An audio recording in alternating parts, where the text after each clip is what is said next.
the world will last, because before you know it, time goes past and life's just not that long. Tell all you love that you love them so, because even if you do, they might not know, and one day we'll all be gone. Taste the wind, don't let it blow on by. Sing songs of love, let the music. Why would a mother and a father want their teenage son to beat up, bruise, bloody another male teenager as a boxer? Why would a mother and a father want their teenage daughter to beat up, bruise, bloody another female teenager as a boxer? Why would a mother and a father cheer and celebrate their teenage son or daughter inflicting pain and injuries on another teenager? Why would a mother and a father be proud of their son or daughter for being a boxer? Why would a mother and a father be ashamed of their teenage son giving and receiving body pleasure in sex with a male teenage friend? Why would a mother and a father be ashamed of their teenage daughter giving and receiving body pleasure in sex with a teenage female friend? Why would a mother and a father damn their teenage son for making his teenage buddy's body feel good? Why would a mother and a father damn their teenage daughters making her teenage female friend's body feel good? Is this world the lunatic asylum of the universe? I damn all boxing, for males or females. I damn all boxing for people of all ages. I celebrate affectionate sexual pleasure wanted and enjoyed by male teenagers with each other. I celebrate affectionate sexual pleasure wanted and enjoyed by female teenagers with each other. "20 years ago, April 7th, 2001, was the last time I rode in any car. I've ridden in no car for 20 years. And I have not owned a car for 42 years, since 1979. I damn wars for oil. I damn fracking. Cars cause catastrophic climate chaos. Cars poison the air. Highways, streets, parking lots, garages smother millions of acres across this world. Fertile soil, smothered. Fertile soil needed for growing food and trees. Trees soak up the greenhouse gas, carbon dioxide. Trees provide needed oxygen. And with an ever-growing population on Earth, we need that fertile soil not to be smothered by concrete.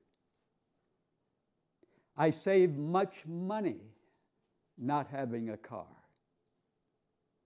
No car repairs, no parking tickets, no traffic tickets,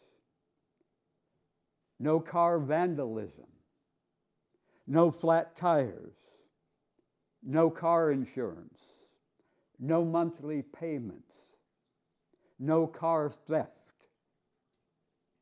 Car crashes have injured and killed millions of people worldwide. Most people worldwide cannot afford to own a car. How much sicker the Earth's environment would be if all people old enough on Earth drove cars like most people in this country. Sadly, many people in this country are addicted to driving their cars as much as their time and their dollars allow. They have no strong conscience against hogging the world's resources, no strong conscience against poisoning the planet for future generations. Most people who drive in this country regard this insane, deadly addiction to driving cars and to flying in planes as their absolute right, far more important than the lives and the homelands of Iraqis, Afghans, Libyans, Nigerians, Colombians, Ecuadorians, destroyed, killed, chased from their ancestral homelands in the U.S. empire's evil pursuit of oil.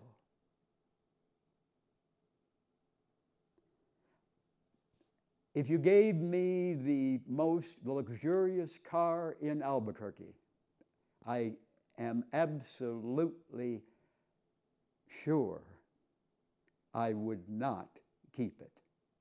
I would be ashamed to own it.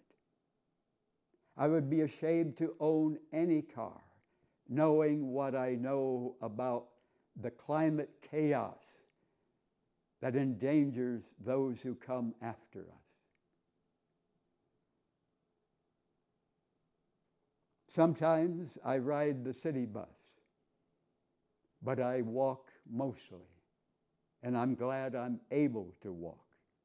Many people in this world can't because of amputations due to diabetes or war or car crashes.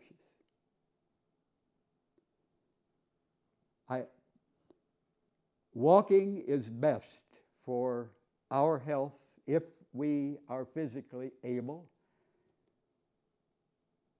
Walking is best for Mother Earth.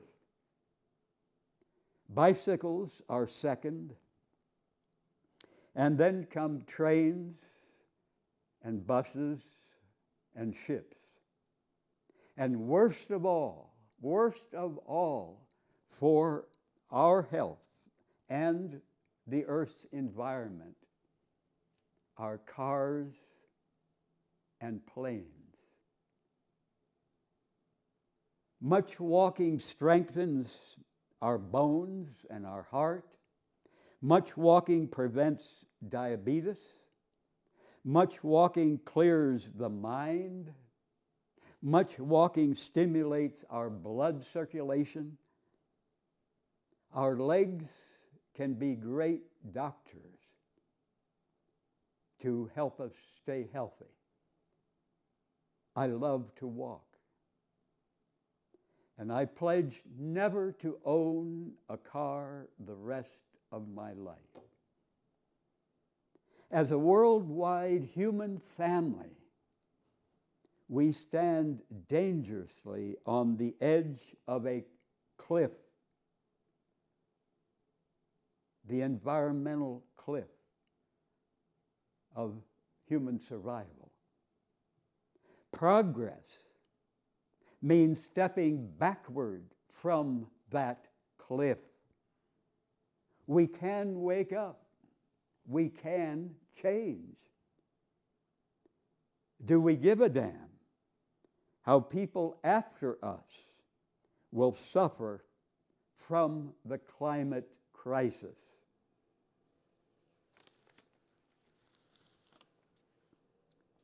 The U.S. government officially kidnapped hundreds of thousands of Native American children for over 100 years. The U.S. government stole these hundreds of thousands of Native American children from their tribes, from their families. The U.S. government forced them to go to boarding schools, to rob these children of their native languages, their native ways, their culture. And how many of these children were beaten repeatedly by the white people in charge? How many of these children in those boarding schools cried themselves to sleep, homesick for their mother, their dad, their grandparents? How many of these children learned to hate themselves for not being white? How many of these children ran away, even in winter, and perished in the cold and snowstorms? How many of them never learned how to be a good father or a good mother to their own children years later?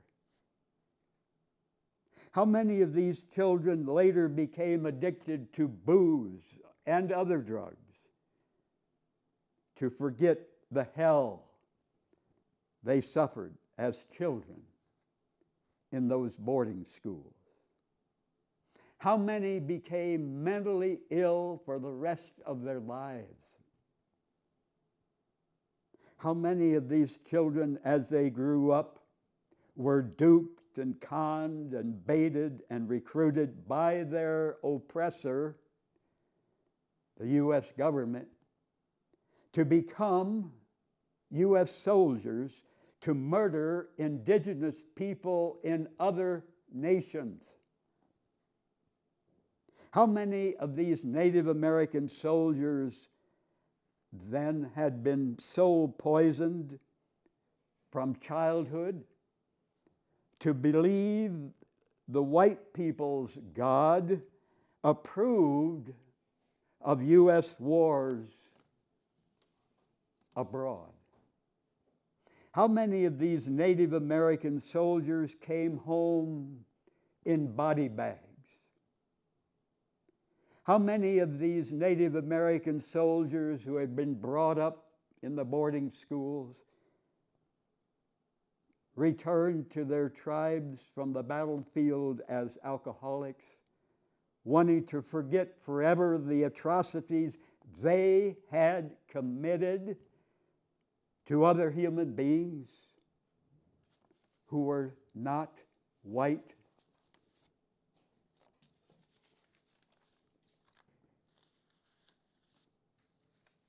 I saw my mother and my dad both suffer the hell of sickness for over 30 years.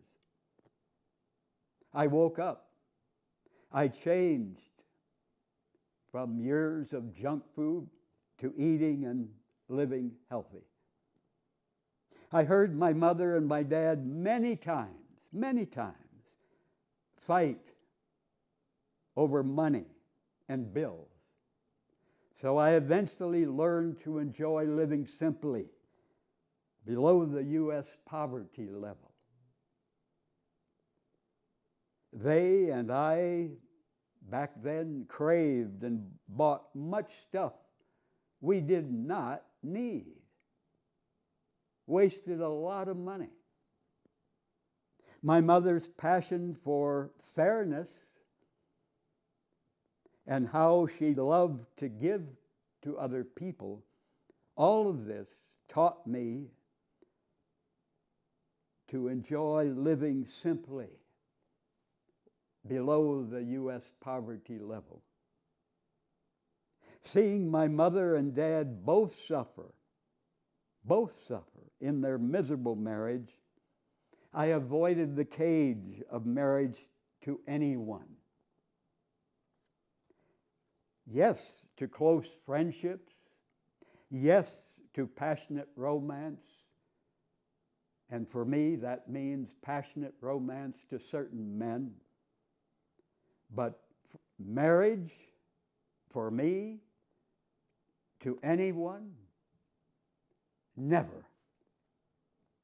I learned from my parents' misery. My mother demanded honesty.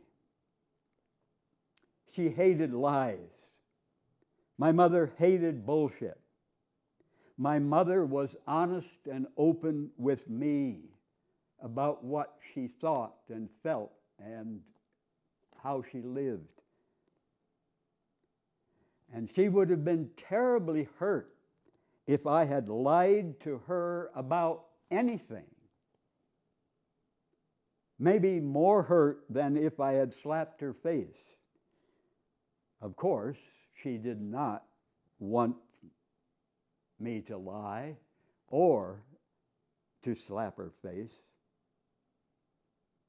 I see now that my coming out publicly as a gay man came partly from her passion for truth.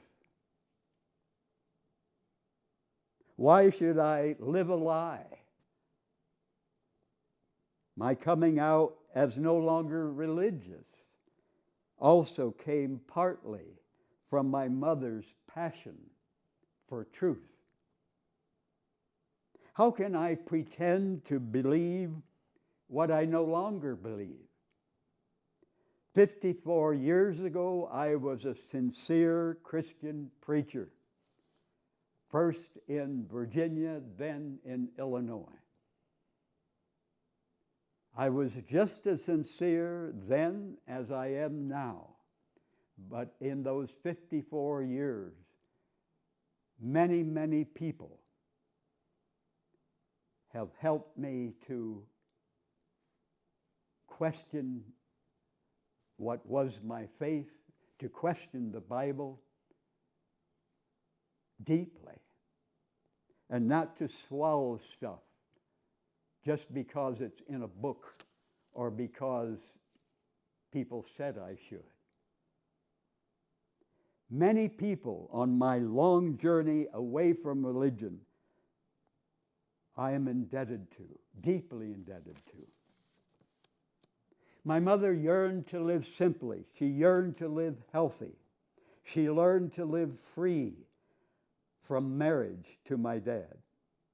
I wish my mother and dad had parted peacefully, but they stayed together 48 years until my mother died.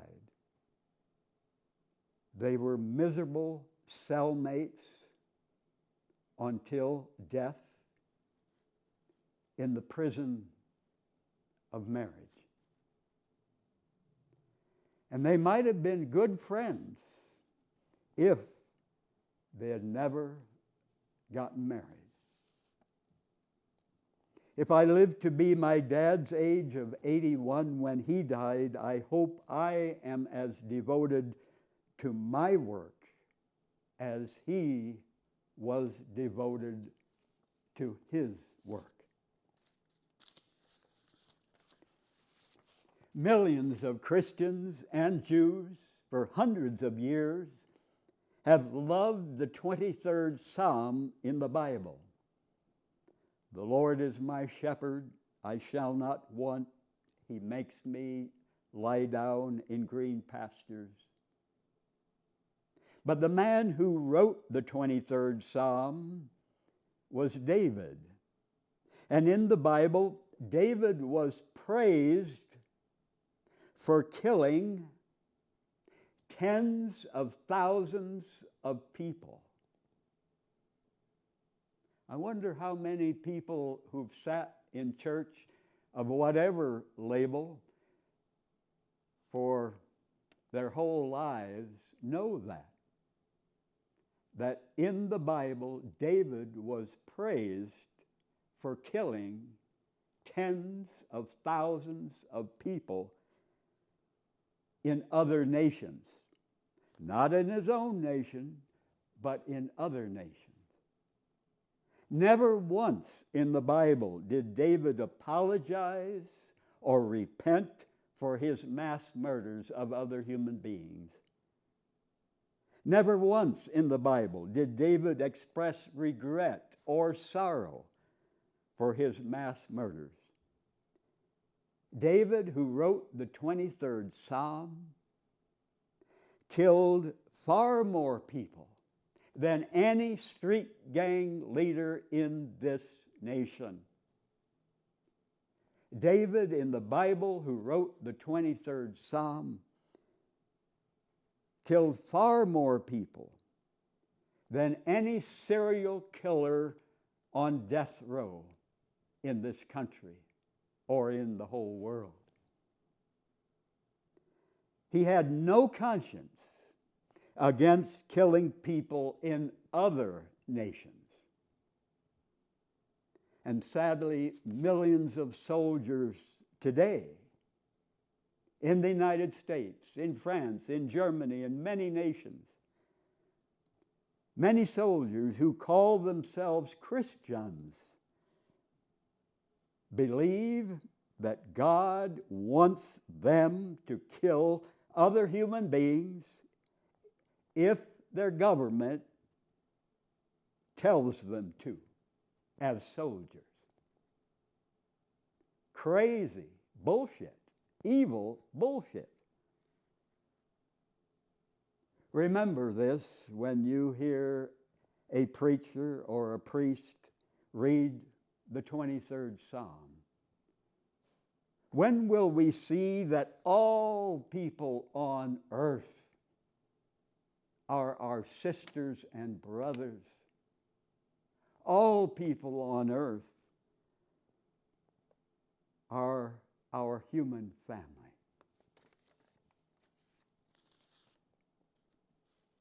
One powerful study involves 3 groups of rats. The first group of rats were fed from birth raw fruits, raw vegetables, raw nuts, raw whole grains. And these rats were completely healthy. No disease. They grew rapidly. They never became fat. They had vigorous sex and healthy baby rats. They were always affectionate and playful with each other. And upon reaching an age of equivalent to 80 human years, they were killed and autopsied. And all their organs, all their glands, all their tissues appeared in perfect condition, no signs of aging or degeneration, equivalent to 80 human years. But the second group of rats in this study were fed from birth cooked foods, including white bread, meat, milk, salt, soda, candy, cake, vitamins, medicines, etc. And these rats became fat. These rats suffered from the same diseases most humans suffer: colds and fevers and pneumonia, poor eyesight, cataracts, heart disease, cancer, arthritis.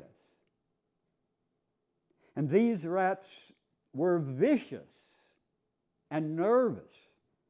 They had to be separated from each other to keep them from killing their other rats in this study. Their offspring were often sick, and their offspring were also vicious and nervous. And most of this second group of rats died early from diseases or epidemics in this rat colony. Autopsies on this group showed extensive degeneration in all their organs, all their glands, all their tissues. The third group of rats were fed the same unhealthy crap as the second group until they reached an age equal to 40 human years, middle age for humans. So this third group was fed what the second group had received from birth: cooked foods, including white bread, meat, milk, salt, soda, candy, cakes, vitamins, medicines. And they suffered the same sicknesses and bad behavior of the second group. But then, at an age equivalent to 40 human years, this third group of rats were put on a fast of only water for several days to start cleaning out the crap in their system. And then they were fed the healthy raw foods of the first group: raw fruits, raw vegetables, raw nuts, raw whole grains. And these foods were alternated with periods of no food, fasting. And within 1 month, these rats, who had started out on eating crap, became and behaved healthy. They improved greatly. They became affectionate, playful, never got sick. And autopsies performed after equivalent to 80 human years showed these rats had reversed their degenerative tissue damage. The lesson for us human beings: even if we started out eating crap, suffering sickness and mental illness, depression, changing even in middle age from eating processed cooked crap to eating only healthy raw plant foods can make the person healthy in body and in behavior. I stopped eating cooked food in 1998. I was 53. Had to think a minute.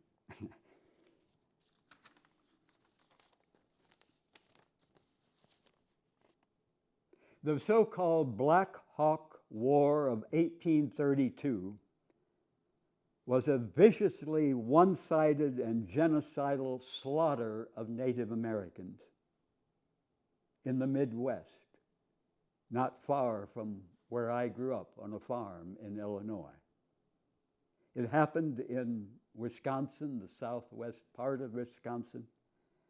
After some of the Native American warriors dared to challenge the occupation, the stealing of their sacred lands by white so-called settlers, the Sauk and Fox Indians lost 600 people, including hundreds of women and children. August 1st, 1832, Battle of Bad Axe on the eastern shore of the Mississippi River.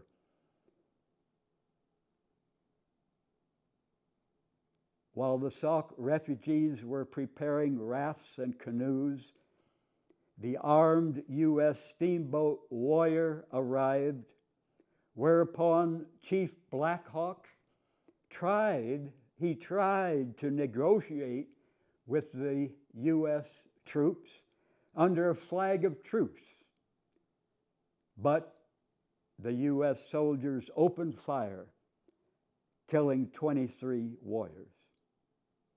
And one U.S. officer remembered that he said, as we neared them, they raised a white flag.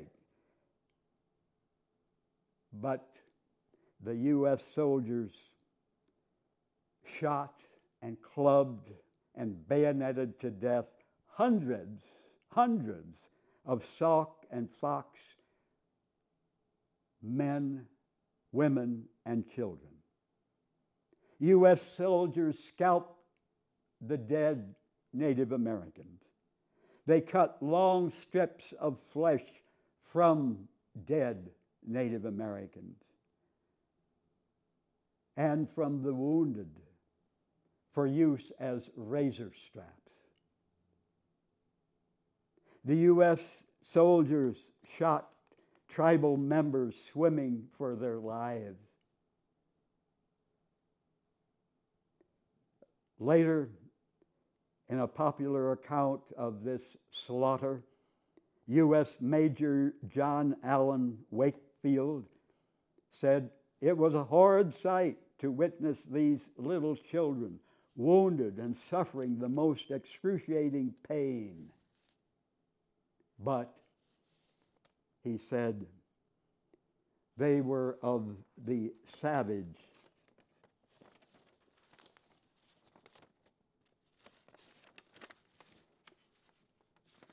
enemy and the common enemy of the country." He had no conscience, like David in the Bible. It was enough to make the heart of the most hardened being on earth to ache, said this U.S. major. But, he said, "I must confess that it filled my heart with gratitude and joy to think that I had been instrumental with many others in delivering my country of those merciless savages and restoring those invading white people again to their peaceful homes and firesides." Talk about terrorism, international terrorism.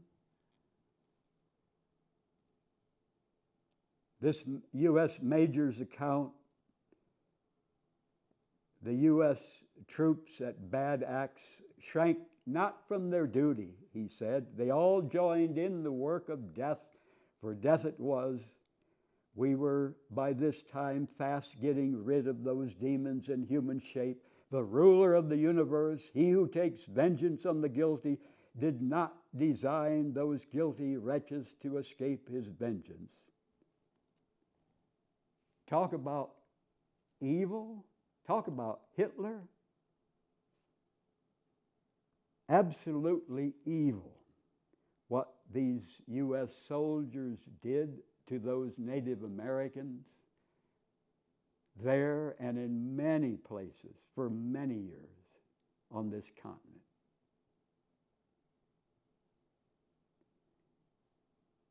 The chief, Black Hawk, escaped death that day and lived 6 years beyond this slaughter, this massacre.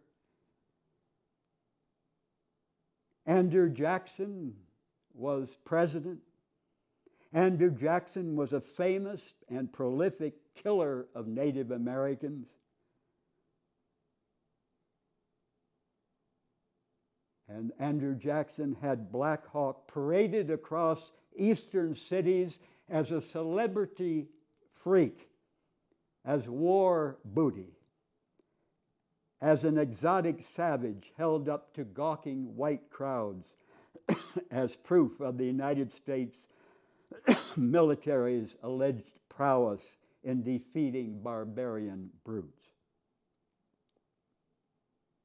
The commonplace white American's so-called settler notion of pre-conquest North America as an uninhabited wilderness was, of course, a filthy, bloody, bald-faced lie.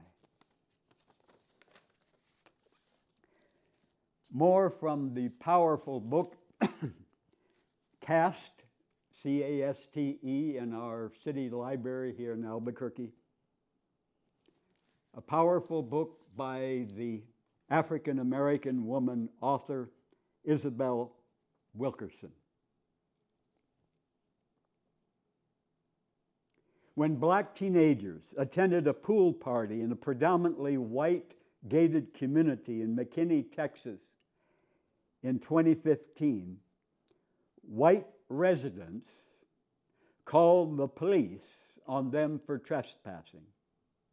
And afterward, as shown in a video that drew international attention, an officer who responded to that call yanked a 15-year-old girl, a black girl, from the sidewalk, slammed her to the ground, face down, pinned her with his full weight.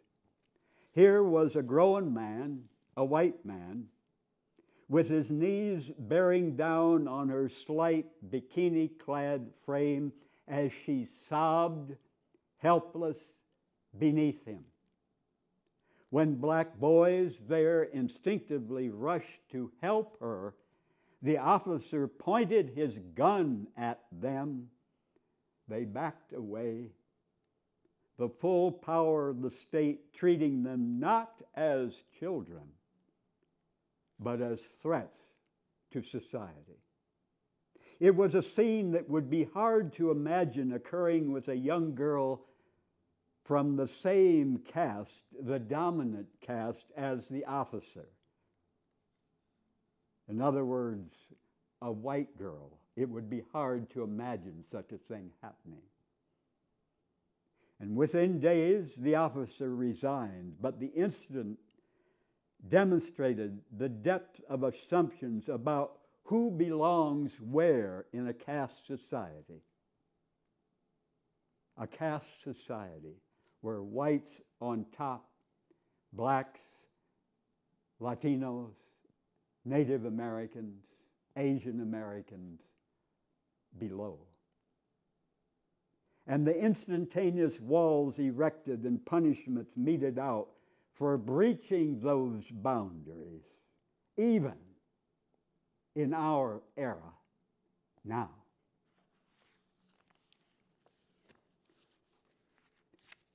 Now I want to read to you from her book where Isabel Wilkerson tells of watching an old movie from Germany showing a huge crowd of Germans in 1940 cheering, wildly cheering Adolf Hitler, a huge crowd of many thousands of people.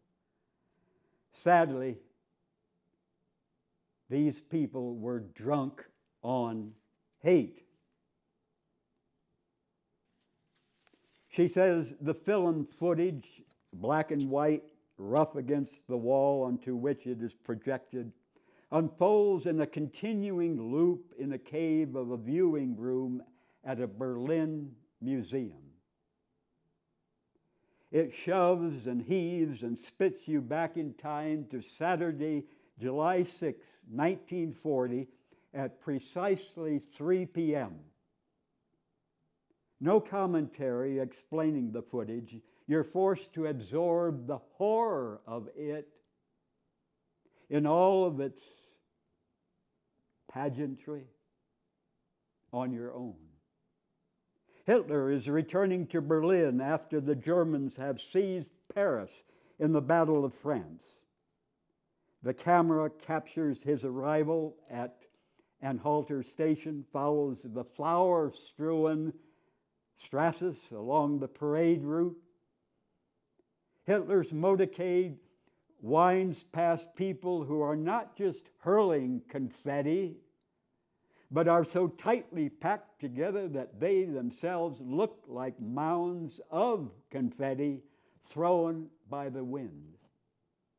Soldiers have to hold back the smiling, crying women, as would happen at Beatles concerts a generation from this moment.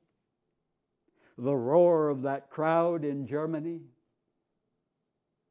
for Hitler is not recognizably human, but the rolling crash of ocean waves that recede and then batter the shore again. Church bells ring in the distance. The children and the men and the women flutter their own Nazi flags like bird wings. The camera closes in. You begin to make out the individual Heils, the male Heils, from the high-pitched female Heils. A boy is hoisted on a street sign, waving and heiling the Nazi salute. A little girl on a parent's shoulder, heiling. Soldiers' heels press against the soil to keep their footing against the crowd, their jack boots braced against women's pumps. The women swooning and pushing, the soldiers grinning at the futility of holding back Hitler's screaming fans in a light-hearted tussle between pant cuffs and stocking calves. The camera cuts to the balcony and to the object of the throng's uncontained rapture. You see him first from behind, the silhouette of Adolf Hitler, set against a million dots that are his jubilant fans. He stands like a statue, arms rigidly forward. He leans over the balcony and lets escape a smile of satisfaction. You recall that you've never seen an image of evil smiling, a quarter second of human emotion. Hitler surveys the waving, cheering base of his power and nods. This is good, the look on his face is saying. People laugh in reverie, jubilation all around, from the balcony and along the parade route and on the packed street, where it appears that every German alive has managed to squeeze themselves in. So many that they are fairly holding one another up and jumping and waving their Nazi flags, a million Nazi flags. The motorcade had only minutes ago wound beneath Nazi banners a story high, blowing from above on both sides of the street. Every few feet a Nazi banner rose and rose for miles. This is the worship service of the true believers, looking now like mounds of pebbles on a beach, a million indistinguishable bees in a hive. The film played in a loop on the wall without comment. None was necessary. And Isabel Wilkerson says, I sat mesmerized, repulsed, sickened, but unable to get up. Perhaps if I stayed long enough, I might begin to comprehend it. In that moment, you're face to face with the force of willing susceptibility to evil. In other words, how easy it is to be swept up in evil insanity, as lynching mobs did in this country, white lynching mobs executing black people. The Nazis could not have risen to power. The Nazis could not have done what they did without the support of masses of people who were open to Hitler's spell. Isabel Wilkerson says, I could not stop watching it. The smiling, shining faces in this carpet of exuberant humanity, this massive number of people, could not all be what we would consider evil. Their husbands, wives, mothers, fathers, children, uncles, nephews, all gathered at a ticker tape parade on a brilliant sunny day, celebrating what we know to be a horror. She says, I thought to myself, did the German people know the carnage they were celebrating? Yes, it turns out. Clips of bombing raids were shown during newsreels before the feature film at the cinema. They knew what the French people, how the French people had been violently defeated. It was 2 years past Kristallnacht. They knew that Jewish friends, Jewish neighbors had been rounded up, publicly humiliated, had been taken away, never seen again. And the people in this crowd were smiling. They were happy. Everything that happened to the Jews of Europe, to African American during the lynching terrors of Jim Crow, to Native Americans as their land was plundered, their numbers decimated, to the untouchables in India, considered so low that their very shadow polluted those deemed above them.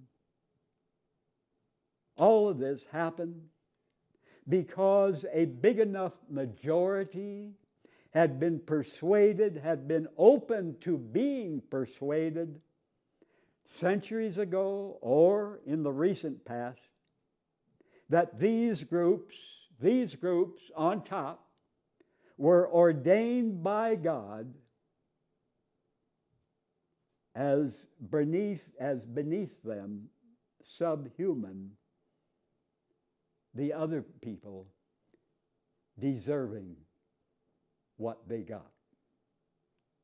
And those gathered on that day in Berlin were neither good nor bad. They were human, insecure, susceptible to the propaganda, the damn propaganda that gave them an identity to believe in, to feel chosen and important. And sadly, as we think back some months ago in this country, how millions of people were deceived, were whipped into hateful frenzies by Donald Trump. What would any of us have done had we been in their places in Nazi Germany? How many people actually go up against so great a tide of seeming inevitability? How many can see the evil for what it is as it's happening?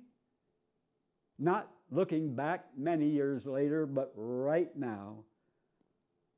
Who has the courage to stand up to the multitudes in the face of a charismatic demigod who makes you feel better about yourself, part of something bigger than yourself that you have been set up to believe?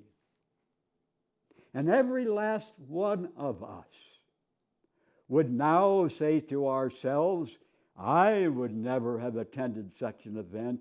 I would never have attended a lynching. I would never have stood by, much less cheered, as a fellow human was dismembered and then set on fire here in the United States. And yet tens of thousands of everyday humans did just that in the lifetime of the oldest among us in Germany, in India, and in this country's south. And this level of cold-hearted disconnection did not happen overnight.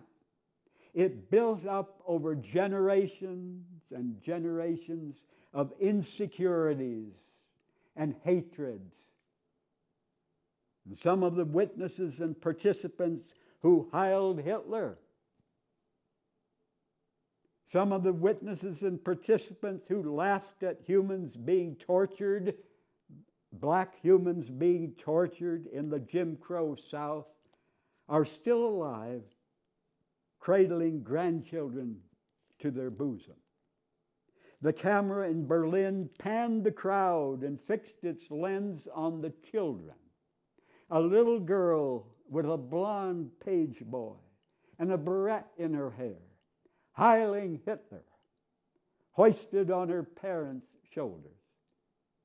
She, if she's living, would be about 80 now, and this could be one of the earliest memories she carries inside her as a human being.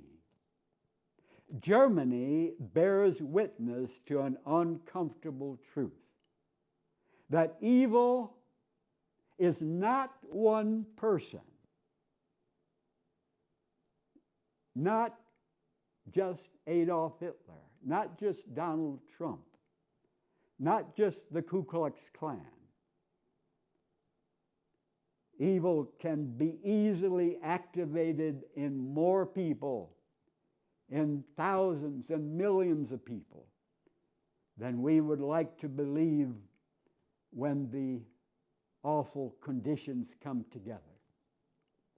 It's easy to say, if we could just root out the dictators, the bullies, before they take power or intercept their rise to power. If we could just wait until the hate-filled bigots die away. But it's much harder to look into the darkness in the hearts of ordinary people, of us, each of us, with unquiet minds, needing someone to feel better than, whose cheers and votes allow these wannabe dictators anywhere in the world to rise to power in the first place.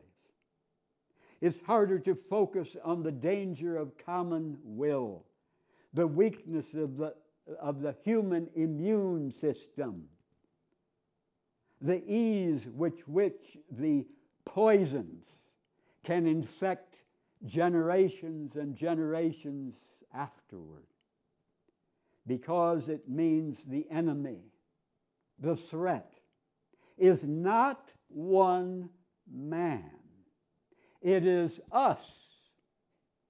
It is all of us lurking in humanity itself. We must always examine our own hearts and see our own capability of terrifying evil and violence, and determine never to swallow the poison pills of racism and injustice inflicted upon other people by any group. Never to celebrate so-called victory in war, never to celebrate being on the top of the heap of humanity.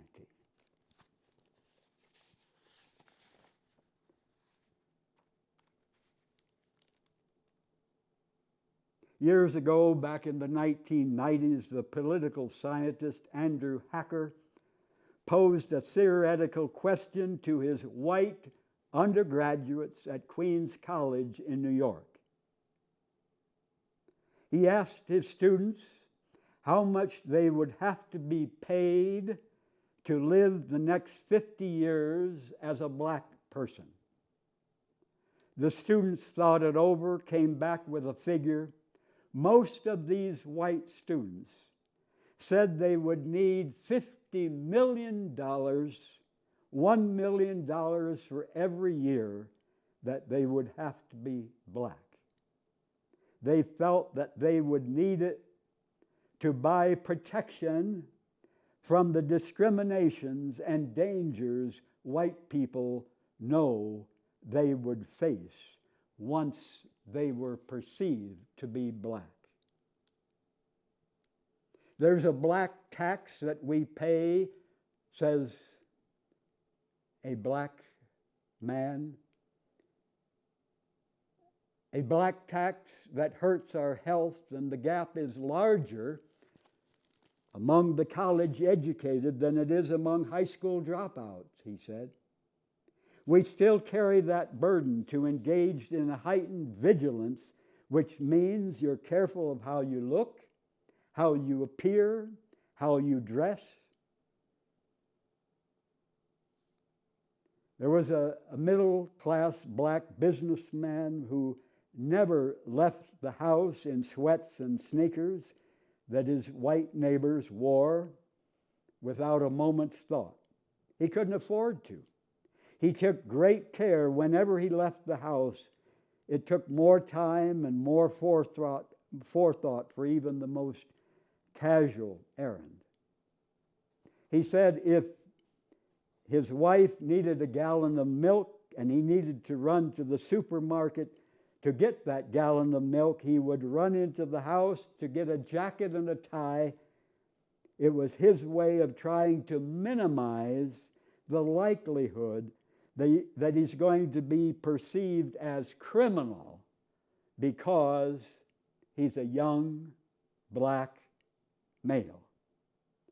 And he said, this is what we live with, and it's taking a toll on our lives.